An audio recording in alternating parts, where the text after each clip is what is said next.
ETF index mutual funds నేర్చుకుని stock మార్కెట్లో రాణించాలనుకుంటున్నారా? వెంటనే ఈ నెంబర్కి కాల్ చేయండి. నమస్తే నళిని గారు. నమస్తే అండి. నళిని గారు, రీసెంట్‌గా ఒక 3 డేస్ బ్యాక్ ఒక ఇష్యూ చూసామండి. మన ఆంధ్రాలోని మైలవరంలో ఒక తండ్రి ఇద్దరు పిల్లల్ని చంపేసి తను ఒక ఉత్తరం రాసి కనిపించకుండా పోయాడు. వాళ్ళకున్న సమస్యలతో, వాళ్ళకున్న ఇబ్బందులతో వాళ్ళు తనువు చాలిస్తున్నారో, చాలించినా, చాలించకపోయినా వాళ్ళతో వచ్చిన పిల్లల్ని కూడా తీసుకెళ్ళిపోతున్నారండి. ఎంత దారుణంగా, ఎంత కిరాతకంగా అంటే మైండ్ సెట్ ఏ రకంగా ఆలోచిస్తోంది, అసలు ఎలా మాట్లాడుతున్నారు, ఎలా తయారవుతున్నారు, సొసైటీకి ఏం అందిస్తున్నారో అర్థం కాని విషయం. ఇలాంటి ఇన్సిడెంట్స్ మనం చాలానే చూసాం. ఈ మధ్య కాలంలో మరీ ఎక్కువగా చూస్తా ఉన్నాం. ఈ మధ్య కాలంలో ఎక్కువ చూస్తున్నాం. మీరన్నట్టు పిల్లల్ని చంపేసి వాళ్ళు చచ్చిపోవటం అనేది ఇంతకు ముందు ఇంతలా లేదు అసలు. ఏదైనా ఆర్థిక పరమైన విషయాలు వస్తే పిల్లల్ని చంపేసి వీళ్ళు చచ్చిపోవటం అనేది రీసెంట్ గా నెంబర్ ఆఫ్ కేసెస్ లో చూస్తున్నాం. అవునండి. దీనికి రకరకాల కారణాలు కనిపిస్తున్నాయి. అది దీనికి ముందే కొద్ది నెలల క్రితం ఒక ఇంటర్మీడియట్ లెక్చరర్ కూడా ఆర్థిక పరమైన ఇబ్బందులు ఉన్నాయని ఇద్దరు పిల్లల్ని చంపేసి భార్యాభర్తలు చనిపోవటం అనేది చూసాము.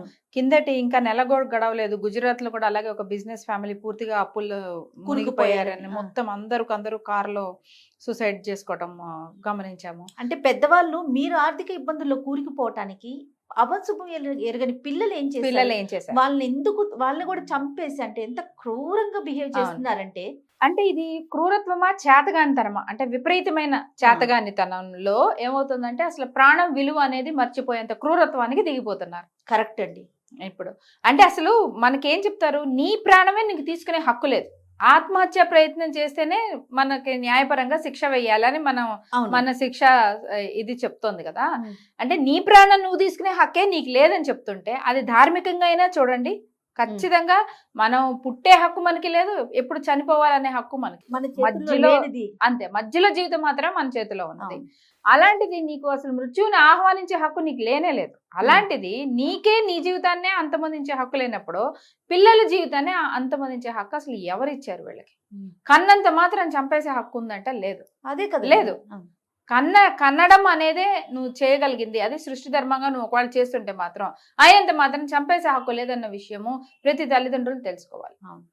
వాళ్ళకు వచ్చిన సమస్యల వల్ల పిల్లలు అంటే ఇందులో నిజంగానే అంత క్రూరత్వం వల్ల చంపుతున్నారా అంటే వాళ్ళకు వచ్చిన సమస్యలకి పిల్లలు ఎందుకు ఫలితాలు అనుభవించాల్సి వస్తుందేమో అన్న భయంతో, బాధతో, అరే నన్నే ఆదుకునేవాడు ఎవడు లేడే, ఇంకా నా పిల్లల్ని ఎవరు, అమాయకులు వీళ్ళని ఎవరు ఆదుకుంటారని ఒక సమాజం మీద, చుట్టుపక్కల ఉన్న మనుషుల మీద పూర్తిగా నమ్మకం పోయిన స్టేజ్లో ఇలాంటి ఒక ప్రపంచంలో నా పిల్లల్ని వదిలేసి వాళ్ళు రేపొద్దున ఇంకా జీవితకాలం పాటు కష్టాలు అనుభవించడం నేను చూడలేను, నేను ఊహించుకోలేను అన్న ఒక చేతగాని తనంలో ఇలాంటి ఒక దౌర్భాగ్యమైన తీసుకుంటున్నారు. అంటే ఎక్స్ట్రీమ్ ఆలోచనలు, ఎక్స్ట్రీమ్.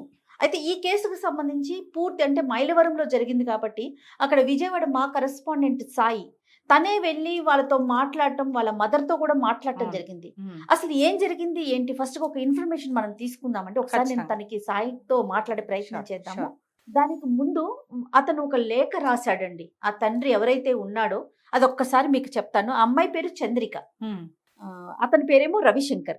పిల్లల పేర్లు వచ్చేసి లక్ష్మీ హిరణ్య, లీలా సాయి. ఇద్దరు పిల్లలు, ఒక మగ పిల్లడు, ఒక ఆడపిల్ల.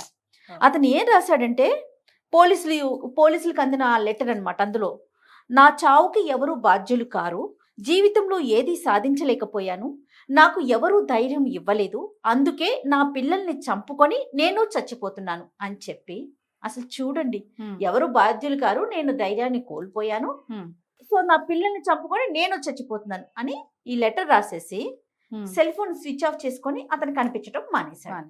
ఏమయ్యాడు అనేది తెలీదు. ఆ అమ్మాయి ఇక్కడ ఉండదట. ఒకసారి మా విజయవాడ కరెస్పాండెంట్ సాయి గారికి మాట్లాడదామండి.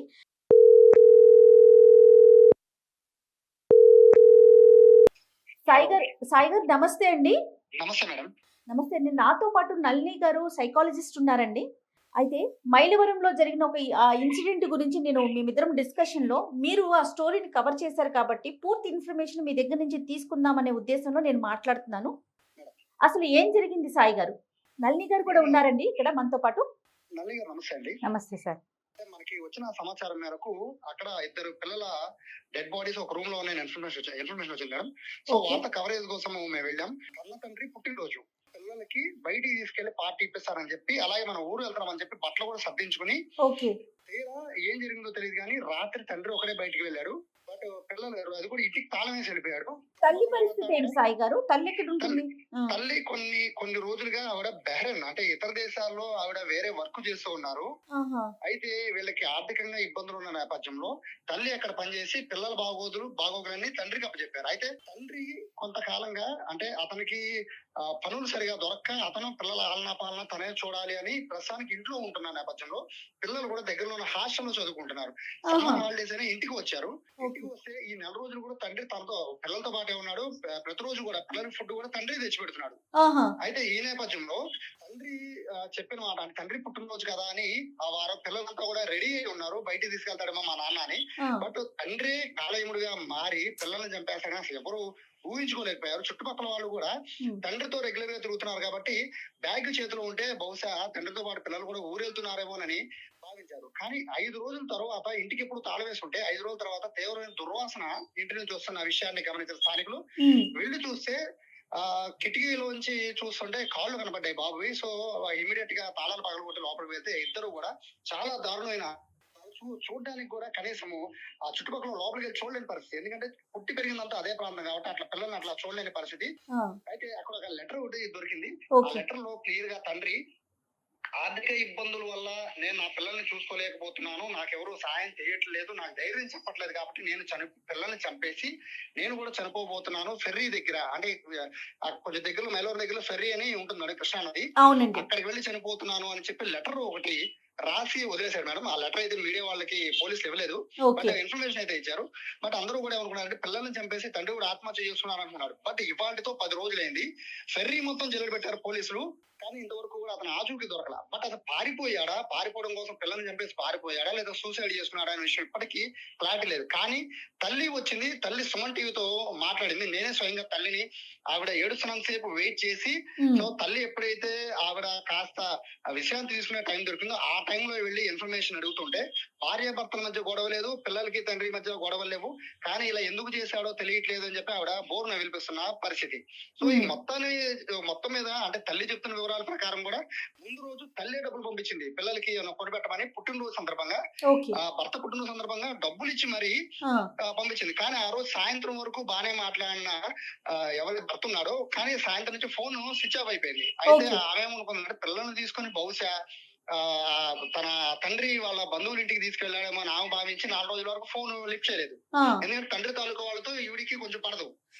సో అందుకని ఆ గొడవల నేపథ్యంలో ఆవిడ ఎవరికి తండ్రికి ఫోన్ చేయడం మానేసి స్విచ్ ఆఫ్ అవుతుంది. సరే తనే ఫోన్ చేస్తాను వెయిట్ చేసింది. కానీ 4 రోజుల దాకా ఎవరికి ఫోన్ కూడా అందుబాటులో లేకపోవడంతో స్వయంగా ఆ తల్లి తన తండ్రికి కాల్ చేస్తే ఒక్కసారి వెళ్లి చూడమని చెప్పింది. అంటే స్వయాన పిల్లల తాత ఆయన వెళ్లి చూస్తూ ఉంటే ఆయన కూడా ఏదన్నా ఎలుగు చచ్చిపోయిందేమో లేకపోతే ఏదన్నా జంతువు చచ్చిపోయిందేమో కుక్క లాంటివి చనిపోయింది అనుకున్నాడు, కానీ ఈ స్మెల్ ఆయన కనిపెట్టలేకపోయాడు. అంటే ఫైనల్ గా ఈ విధంగా చూసేసరికి తల్లి బాధ అయితే వర్ణాతీతం. పిల్లల కోసమే నేను విదేశానికి వెళ్ళాను, పిల్లల కోసమే నేను కష్టపడుతున్నాను, అలాంటిది పిల్లలు ఇలా చేస్తాడని ఊహించలేకపోయానని ఆ తల్లి పడుతున్న వేదన అయితే ఎవరు కూడా అక్కడ కంట్రోల్ చేయలేని పరిస్థితి.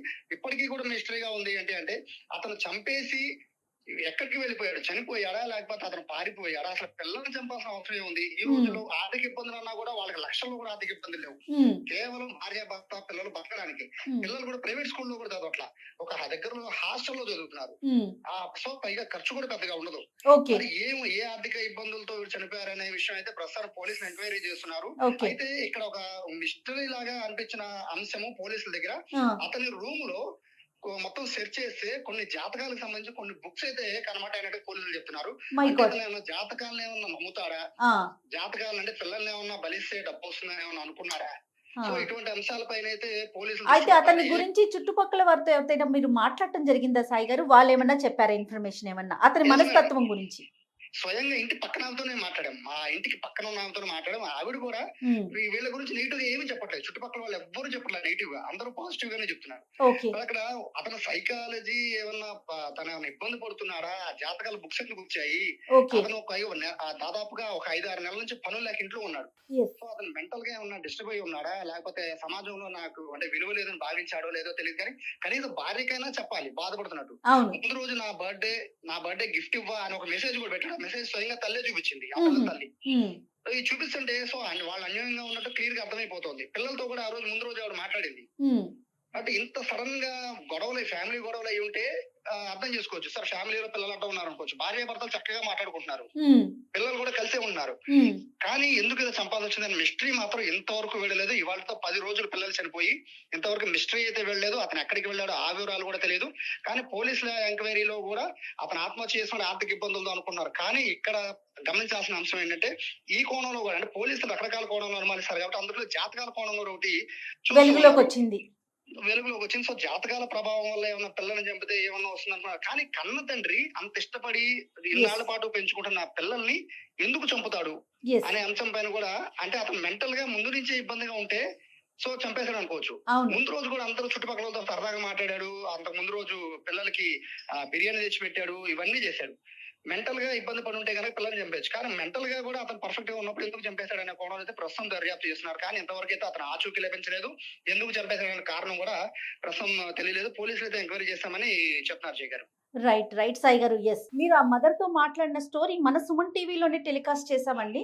కాబట్టి నేను డైరెక్ట్ గా ఒక్కసారి మీతో మాట్లాడితే మాకు పూర్తి ఇన్ఫర్మేషన్ లభిస్తుందనే ఉద్దేశంలో మీకు కాల్ చేశాను సాయి గారు. రైట్ అండి, thank you so much Sai గారు. Thank you madam. ఇదండి విషయం. నాని గారు ఎంత అంటే ఇప్పుడు మన సాయి గారు చెప్తున్నట్లుగా దీన్ని మనం ఏ కోణంలో చూడాలి? మూఢనమ్మకాలా, లేకపోతే భయమా, ధైర్యం లేకపోవటమా, పిరికితనమా, ఏదైనా కుట్ర ఉందా, కుట్రపూరితమైన ఆలోచన ఉన్నదా? ఎందుకంటే ఇప్పుడు మెయిన్ అతను ఆత్మహత్య చేసుకొని ఉండుంటే ఖచ్చితంగా అతను పర్టికులర్ గా ఫెర్రీలో చనిపోతాను అని చెప్పడం అనేది ఏమి సూచించడానికి చెప్పాడు? అంటే నా శవం వెళ్ళి అక్కడ వెతుక్కోండి అని చెప్పడం కోసం చెప్పాడా? ఏందటి కేసు దొరకాలి కదా అక్కడ ఇంతకాలంలో.